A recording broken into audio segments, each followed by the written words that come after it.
Bonjour à tous et bienvenue sur le Pingouin français. Comme vous le savez déjà, Ubuntu 16.04 est déjà sorti. Il y a déjà 2 vidéos qui en parlent sur la chaîne.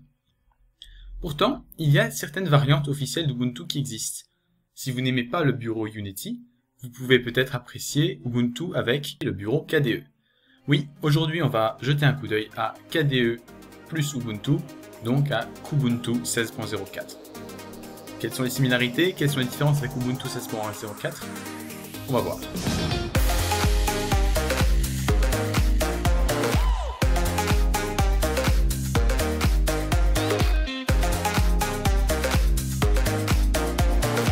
Et nous y voilà. Donc, je vais pas trop m'étendre sur les différences techniques avec les anciennes versions puisque c'est les mêmes que celles pour Ubuntu 16.04. Donc ici, je vais vraiment me concentrer sur l'interface utilisateur. Alors ici, on est présenté avec un bureau KDE 5, assez classique et pas très modifié.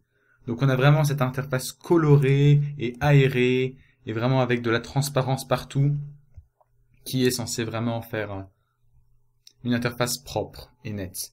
Le but ici n'est pas d'être minimaliste, mais de plaire à l'œil, comme on dit en anglais. Alors en haut à gauche, on a toujours ce bouton pour ajouter des composants graphiques. Ça permet donc de rajouter divers éléments. On peut rajouter des petites bandes dessinées, on peut rajouter, par exemple, je vais vous montrer qu'on peut ajouter aussi un moniteur système. Voilà, imaginons que je prends ça, je le clique avec la souris, je maintiens le clic. Imaginons que je veuille le mettre là. Voilà. On a un petit moniteur système tout petit qui indique la charge. Et si on clique dessus, on est directement amené à la surveillance du système. Je reviendrai dessus juste après. Alors bon, l'interface est assez simple. Si on va voir dans le menu, on voit donc les favoris, un menu d'application, un menu où on peut aller vers des raccourcis pour les dossiers, un historique d'utilisation et un bouton pour éteindre, mettre en veille, se déconnecter, etc. Donc bon, l'interface est assez simple. Pas ma préférée personnellement, je reviendrai un peu plus tard notamment sur l'organisation des applications, mais bon, facile à utiliser et assez peu intimidante pour un nouvel utilisateur par exemple. Donc voilà, on va peut-être maintenant passer aux applications de base, qui sont assez différentes de celles d'Ubuntu 16.04. Alors ici on a une catégorisation, donc bureautique, configuration, éducation. Donc pas comme dans Ubuntu qui dispose d'un dash et ensuite d'un système de recherche. Si on ouvre d'abord l'onglet bureautique, on remarque que la suite LibreOffice est incluse. Donc ça c'est une bonne chose à voir notamment.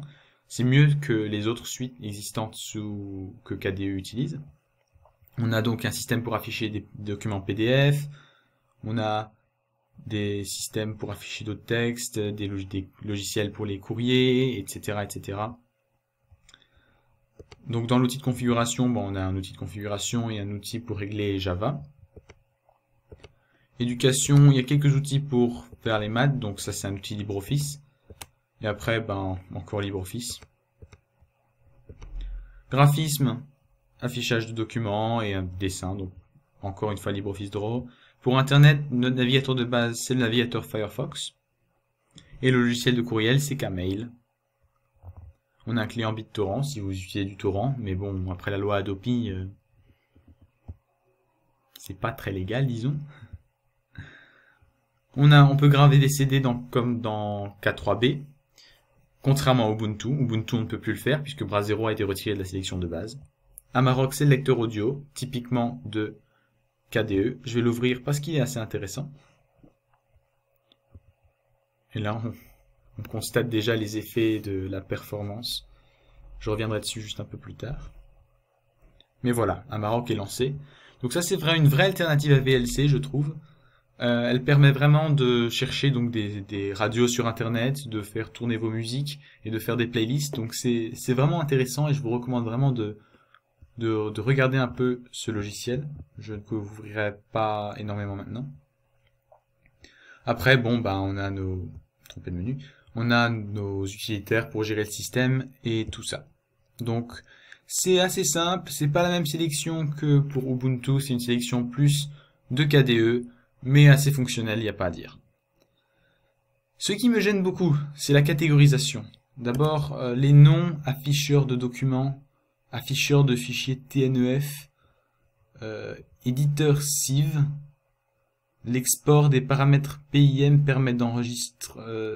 oui, bon, c'est pas très intuitif. La traduction est faite, oui, mais parfois un petit peu bancale. Mais aussi, par exemple, les programmes LibreOffice ne sont pas mis entre eux. Donc là, on a du LibreOffice un peu ici, on a du LibreOffice là. Bon, c'est pas génial. Il y a aussi beaucoup de redondance. Et voilà, j'ai cliqué sur un truc en ne faisant pas attention. Mais si par exemple je vais dans bureautique, on voit que là il y a l'éditeur de formules.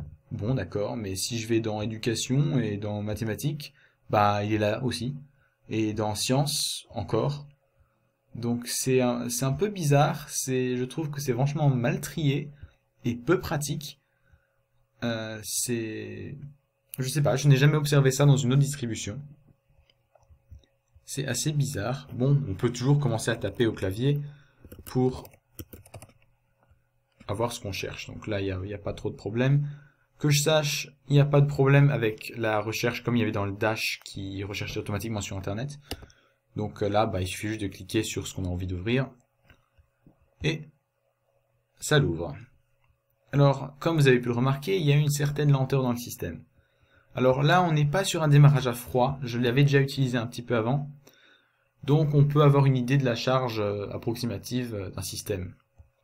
Et si on regarde, c'est pas brillant. On est déjà à 2 Go de mémoire utilisée et à un usage processeur qui est aussi entre 0 et 10%. Donc 2 Go de mémoire, comme ça à vide, c'est beaucoup. Alors il y a des applications qui continuent de tourner en arrière-plan, notamment Amarok, qui ne se ferme pas quand on le ferme, comme ça la musique continue même si on a fermé la fenêtre. C'est quand même beaucoup de mémoire. Alors l'interface KDE est connue pour consommer beaucoup, mais là pour un PC un petit peu faiblard, je recommande pas.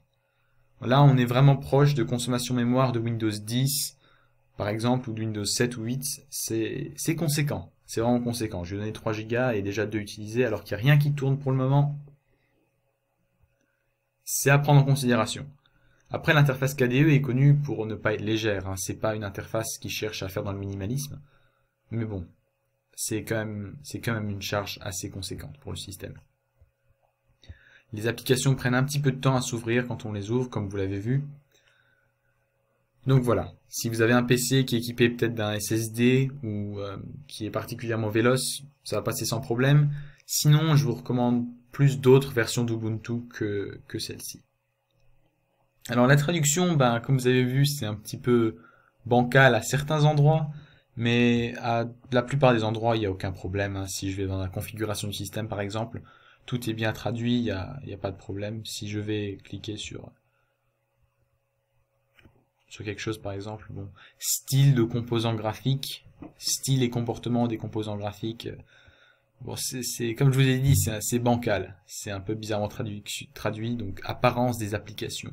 Bon. Donc voilà, bon.